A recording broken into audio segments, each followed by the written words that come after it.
میرا نام ڈاکٹر شاد احمد خان ہے. میں نے بھی ٹکٹ کے لیے اپلائی کیا تھا. میں نے تو لاہور میں بھی قائد محترم میاں محمد نواز شریف صاحب کے سامنے بھی یہی کہا تھا کہ ہمارے بڑے بھائی اگر ڈاکٹر طارق صاحب یہاں سے الیکشن لڑیں گے تو میں لاہور میں ہی کہہ کر کے آیا تھا کہ ہم وڈرا کریں گے. تو جب سے یہ سنا تھا کہ 48 سے کسی اور کو 47 سے کسی اور کو ٹکٹ دیا جا رہا ہے تو لگتا ایسے تھا کہ جیسے اسلام آباد میں کوئی ڈیتھ ہو گئی ہے اور کوئی ہمارا بڑا مر گیا. خدا نہ خواستہ ایسا محسوس ہو رہا تھا. ہم بہت غمگین تھے اور اپنا شکوہ کس سے کرتے. ہم خاموش تھے, کچھ دوست شکوہ بھی کر رہے تھے. لیکن آج جیسے نعرے آپ لوگوں نے آج لگائے ہیں, میں سمجھتا ہوں یہ 8 تاریخ کو اس سے زیادہ بلند آواز میں نعرے لگیں گے اور ڈاکٹر طارق صاحب انشاءاللہ MLA بنیں گے یہاں سے.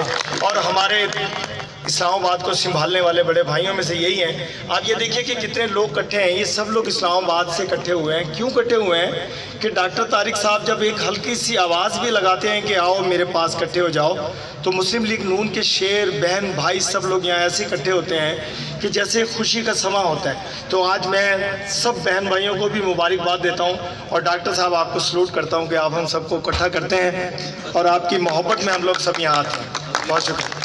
بس میں نے تو نامینیشن پیپر لینے کر کے واپس جا رہا ہوں ابھی انشاءاللہ, اور ڈاکٹر صاحب کے حق میں وڈرا کرتے ہیں. یہ سب کے سامنے ہم اناؤنس کرتے ہیں. جیسے ڈاکٹر صاحب نے کہا کہ ہماری پارٹی کے پاس پیسے بھی جمع ہوتے ہیں, واقعی وہ بہت اچھی بات ہے.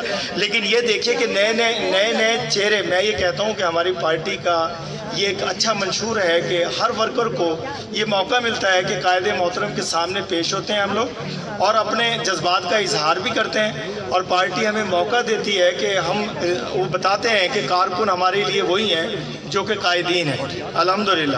اور ہم سلام پیش کرتے ہیں اپنی پارٹی کو, اپنے قائدین کو, اپنی بہن مریم نواز شریف صاحبہ کو, اور ڈاکٹر صاحب کے درمیان میں حائل زیادہ دیر نہیں ہوں گے. بہت شکریہ. جزاک اللہ جی. میں اپنے دونوں بھائیوں کا, پیر عادل گیلانی صاحب کا اور ڈاکٹر صاحب کا, ڈاکٹر ارشاد صاحب IAS سے, یہ اتنے خوبصورت بھائی ہیں کہ انہوں نے بالکل صحیح کہا کہ جب پینل ہمارا انٹرویو لے رہا تھا تو وہاں پہ بھی انہوں نے یہ کہا کہ ڈاکٹر صاحب کینڈیڈیٹ ہیں تو میں وڈرا کروں گا. اور بطور ایک امیدوار میرا اپنا پروگرام بھی IAS میں بڑا زبردست انہوں نے ارینج کیا, بہت خوبصورت. تو بہت آپ دونوں بھائیوں کا بہت شکریہ.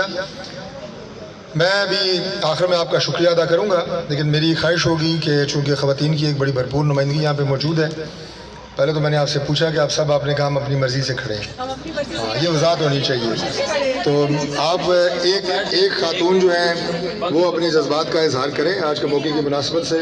اینی ون آف یو آپ آئیں جی. اور اس کے بعد میں 5 منٹ لوں گا صرف, میں نماز پڑھ کے آیا اور پھر آپ کو فائنل میں ایک دفعہ شکریہ ادا کروں گا. آپ جاری رکھیں. السلام علیکم جی. جیسا کہ ابھی آپ جیسے یہ 47 کا ٹکٹ ڈاکٹر صاحب کا اناؤنس ہوا ہے تو پورا ماحول چینج ہو گیا, آپ سب نے دیکھا. اب ہم نے بھرپور کمپین کرنی ہے اور اس الیکشن کو جیت کے دکھانا ہے کہ اگر ہمیں ٹکٹ واپس ملا ہے تو ہم نے ہارنا, کسی صورت سیٹ لوز نہیں کرنی ہے. اب ہمارا